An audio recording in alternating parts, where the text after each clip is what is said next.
Now, the next concept that we have is molecular and empirical formula. So, molecular formula क्या है? ये वो true formula है जो हमें exact number of atoms बताता है एक molecule के अंदर.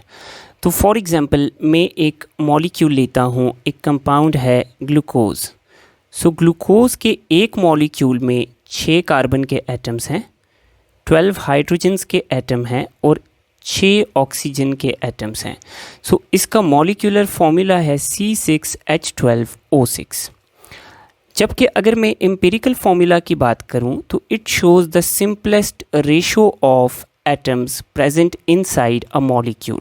तो अगर ग्लूकोज के जो एटम्स हैं यानी ग्लूकोज के मॉलिक्यूल में 6 कार्बन हैं, 12 हाइड्रोजन हैं और 6 ऑक्सीजन हैं. सो अगर मैं इनकी सिंपलेस्ट रेशो लूँ तो 6 कार्बन है, 12 हाइड्रोजन है, 6 ऑक्सीजन है.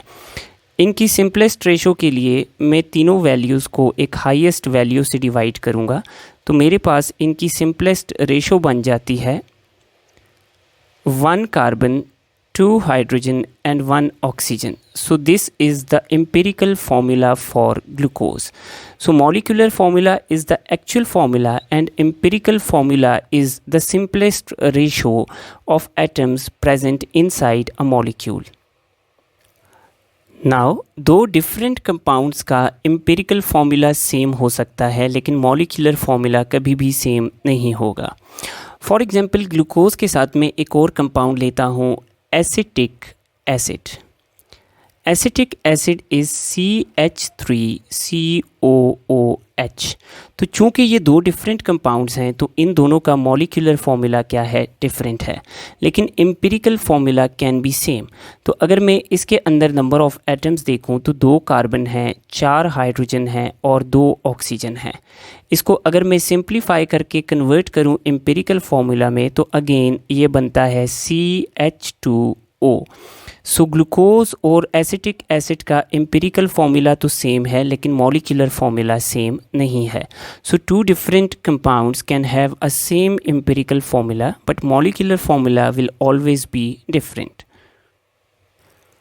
नाउ हम मॉलिक्यूलर फार्मूला से तो डायरेक्ट एम्पिरिकल फार्मूला निकाल सकते हैं, लेकिन क्या हम एम्पिरिकल फार्मूला को यूज़ करके मॉलिक्यूलर फार्मूला को डिटरमिन कर सकते हैं? So the answer is yes, लेकिन उसकी ये कंडीशन है कि हमें मॉलिक्यूलर मास पता हो.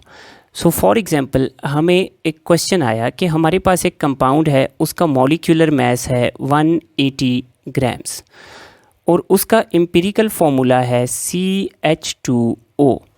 तो फाइंड करें इसका मॉलिक्यूलर फार्मूला. सो मॉलिक्यूलर फार्मूला फाइंड करने के लिए मैं पहले एम्पिरिकल फार्मूला का मास निकालूंगा. So empirical formula mass is equal to carbon plus mass of 2 hydrogens plus mass of 1 oxygen. So carbon का मास है 12, 2 हाइड्रोजन्स का मास है 2, ऑक्सीजन का मास है 16. So it becomes equal to 30 grams.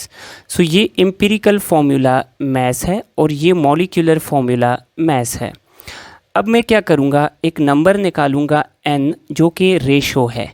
n is equal to molecular formula mass divided by empirical formula mass. तो molecular formula mass है 180 grams जबकि empirical formula mass है 30 grams. सो ये जो n है इट बिकम्स इक्वल टू 6. तो जब हमने n डिटरमिन कर लिया तो मॉलिक्यूलर फार्मूला निकालने के लिए हम क्या करते हैं, n को मल्टीप्लाई कर देते हैं विद एम्पिरिकल फार्मूला तो मॉलिक्यूलर फार्मूला आ जाता है. सो n is 6, empirical formula is CH2O. तो जब हम 6 को CH2O के साथ मल्टीप्लाई करेंगे we get C6H12O6. So this is molecular formula of the compound. Now the next concept that we have is percentage composition.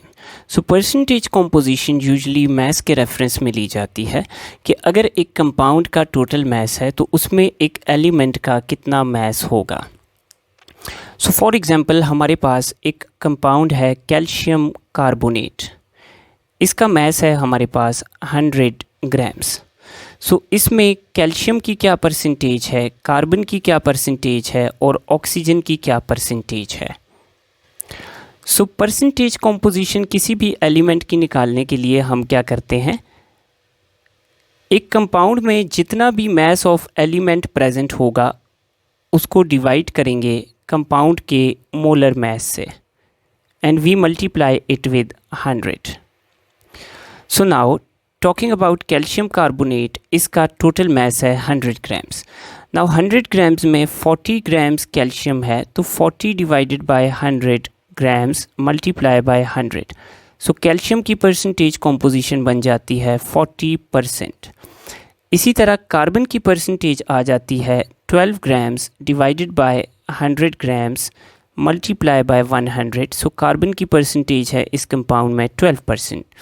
Similarly, talking about oxygen, since we have 3 oxygens, so they make a total of 48 grams inside this compound. So 48 divided by 100 multiplied by 100% is equal to 48%. So calcium carbonate में calcium का मास 40% है, carbon का मास 12% है, जबकि oxygen का मास 48% है। Now इसको use करके हम एम्पिरिकल फार्मूला भी फाइंड कर सकते हैं, या एम्पिरिकल फार्मूला को यूज़ करके भी हम परसेंटेज कॉम्पोजिशन को फाइंड आउट कर सकते हैं। एनी हाउ हम देखते हैं कि कैसे हम परसेंटेज कॉम्पोजिशन को यूज़ करके एम्पिरिकल फार्मूला फाइंड आउट करते हैं। So now we have got a compound जिसमें कार्बन है, हाइड्रोजन है और ऑक्सीजन है। नाउ इसमें कार्बन की परसेंटेज है 40%, हाइड्रोजन की परसेंटेज है 6.67% और ऑक्सीजन की परसेंटेज है 53.3%। अब हमसे पूछा गया है कि calculate the empirical formula of this compound. तो एम्पिरिकल फार्मूला कैलकुलेट करने के लिए हम परसेंटेज कॉम्पोजिशन को एटम के मोलर मास से डिवाइड करेंगे। सो कार्बन का मास है 12, इसी तरह हाइड्रोजन का मास है 1 और ऑक्सीजन का मास है 16। सो हम सिंप्लीफाई करते हैं तो we get 3.33 for carbon, 6.66 for hydrogen and 3.33 for oxygen. Now ये वैल्यूज़ हमारे पास डेसिमल्स में हैं, तो इनको हम मल्टीप्लिकेशन या डिवीज़न से होल नंबर में कन्वर्ट कर सकते हैं। सो यहाँ पे हमें आसान लग रहा है डिवीज़न, तो हम सबसे छोटा जो इन तीनों में नंबर है 3.33, 6.66 और 3.33, इसमें स्मॉलेस्ट वैल्यू है 3.33। सो हम इससे तीनों वैल्यूज़ को डिवाइड करेंगे। So we get 1 for carbon, 2 for hydrogen and 1 for oxygen. So जब हमारे पास होल नंबर में वैल्यूज़ आ गई तो हम लिखेंगे C1H2O। So this is the empirical formula of the compound. Now अगर हमें मॉलिक्यूलर मास पता है तो हम मॉलिक्यूलर मास और एम्पिरिकल फार्मूला की मदद से मोलर फार्मूला या मॉलिक्यूलर फार्मूला भी फाइंड आउट कर सकते हैं, as we have seen in the previous section. So that is all for today's lecture. Thank you.